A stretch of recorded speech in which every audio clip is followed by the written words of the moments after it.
Shalom, selamat pagi bagi kita sekalian.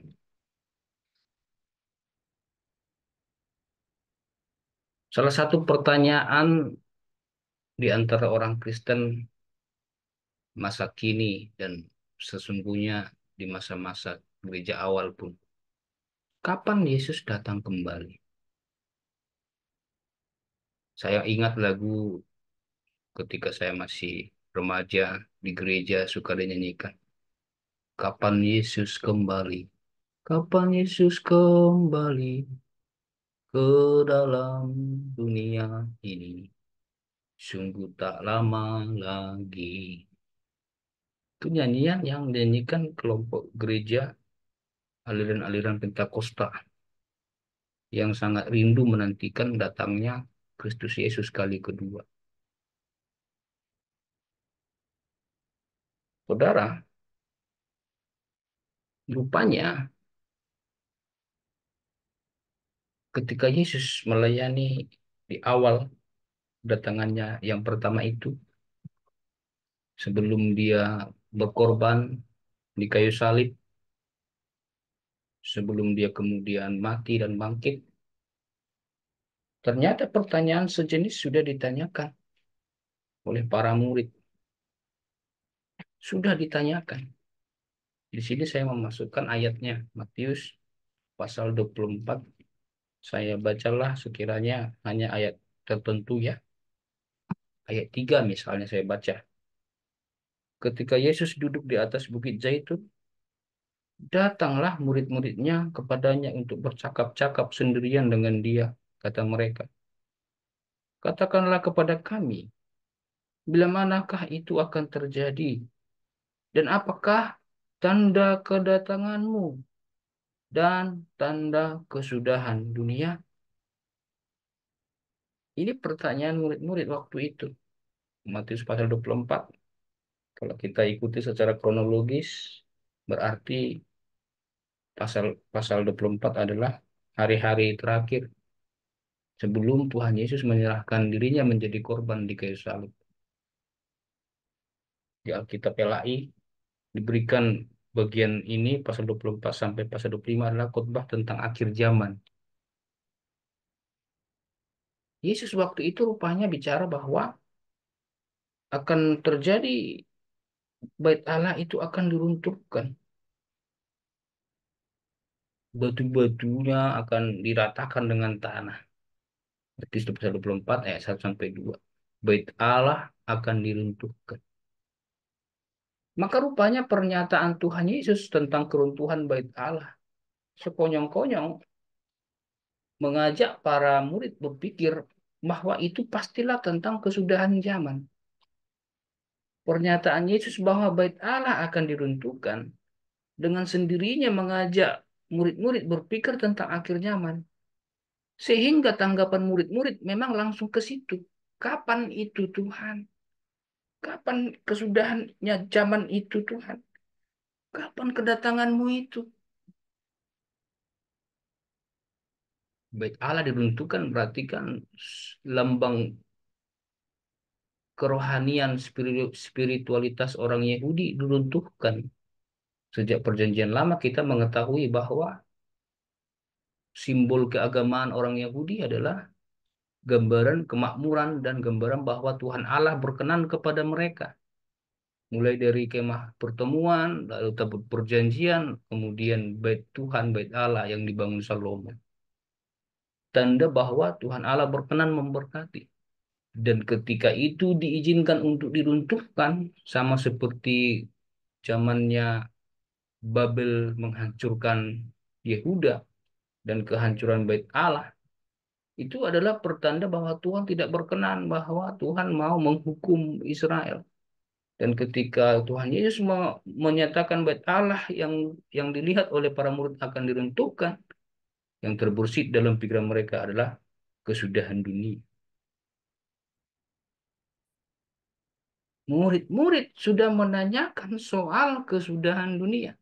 Murid-murid sudah menanyakan tentang kedatangan Tuhan Yesus kali yang kedua itu. Padahal Tuhan Yesus di situ belum mati berkorban, belum disalib, belum dikubur, belum bangkit. belum naik ke surga. Lalu di sepanjang ayat-ayat berikutnya kita baca sepanjang ayat-ayat setelah pasal 24 sama sekali Tuhan Yesus tidak menunjukkan tanggal, sama sekali tidak menunjukkan hari tertentu. Tuhan Yesus hanya menunjukkan tanda-tandanya. Tandanya banyak, akan muncul penyesatan, nabi-nabi palsu, ada deru perang, ada kabar-kabar yang menggelisahkan, perang antar bangsa, kelaparan, gempa bumi, dan sebagainya. Permulaan penderitaan menjelang kedatangan Tuhan Yesus itu. Tapi sekali lagi, Tuhan Yesus sama sekali tidak menentukan tanggal. Sekarang kita beralih ke masa setelah kebangkitan. Jadi pendekatan perbincangan kita adalah periode yang pertama tadi sebelum kebangkitan Yesus dan yang kedua setelah kebangkitan. Artinya sudah berlalu kisah yang dicatat di Matius 24, 25, 26, 27, 28, ya kan? Yesus Kristus berkorban mati di kayu salib, bangkit, menempatkan diri, dan rupanya naik ke surga menurut catatan kisah para rasul. Setelah kebangkitan, pertanyaan sejenis tentang akhir dunia dan tentang kedatangan Tuhan Yesus kedua kali juga ditanyakan para murid. Saya kutip lah misalnya tulisan dari Lukas di Kisah Para Rasul pasal 1 ayat 6. Maka bertanyalah mereka yang berkumpul di situ, Tuhan, maukah engkau pada masa ini memulihkan kerajaan bagi Israel? Tuhan, maukah engkau pada masa ini memulihkan kerajaan bagi Israel? Apa maksud pertanyaan itu? Maksudnya adalah sama seperti yang mereka sudah harapkan sejak Tuhan Yesus belum mengorbankan dirinya. Apa itu? Kiranya Tuhan Yesus bersedia menjadi raja bagi mereka. Hingga disalibnya ketika Yesus berkorban itu disebutkan, inilah raja orang Yahudi. Seperti harapan dan cita-cita yang diharapkan para murid dan orang percaya yang mendengar khotbah Yesus dan melihat semua keajaiban yang dikerjakannya. Inilah raja kita. Dialah raja kita. Maka ketika Yesus ternyata mati, dikuburkan, dan sekarang murid-murid melihatnya bangkit, mereka berpikir, inikah saatnya? Apakah sekarang inilah saatnya dia ini bersedia menjadi raja? Atau kapan? Kapan dia akan memulihkan kerajaan bagi Israel? Kapan dia akan mengadakan hal-hal ajaib seperti yang sudah kita lihat?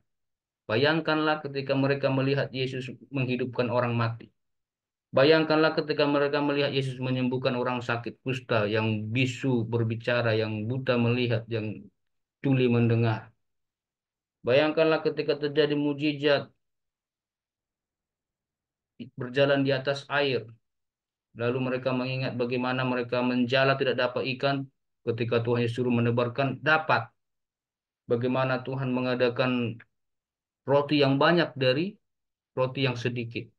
Ada banyak perkara ajaib dan sekiranya itu terjadi ketika Tuhan Yesus menjadi raja bagi mereka.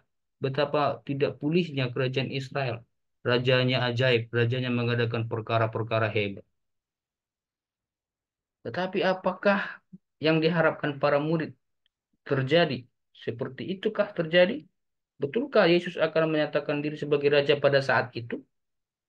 Atau apakah Yesus memberikan tanggalnya kemudian? Kalau dulu sebelum kebangkitan dia nggak ngasih tanggal. Jangan-jangan sekarang setelah kebangkitan dia ngasih tanggal. Dan jangan-jangan itu yang dipikirkan para murid. Kali ini rupanya Yesus menjawab bahwa para murid tidak perlu mengetahuinya. Ayat 7. Jawabnya, engkau tidak perlu mengetahui masa dan waktu yang ditetapkan Bapa sendiri menurut kuasanya.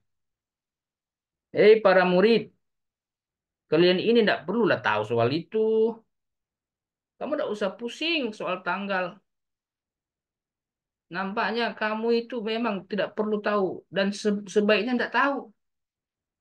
Tuhan Yesus yang lebih tahu, rupanya mengetahui bahwa Murid-murid tidak perlu tahu soal tanggal kedatangan itu.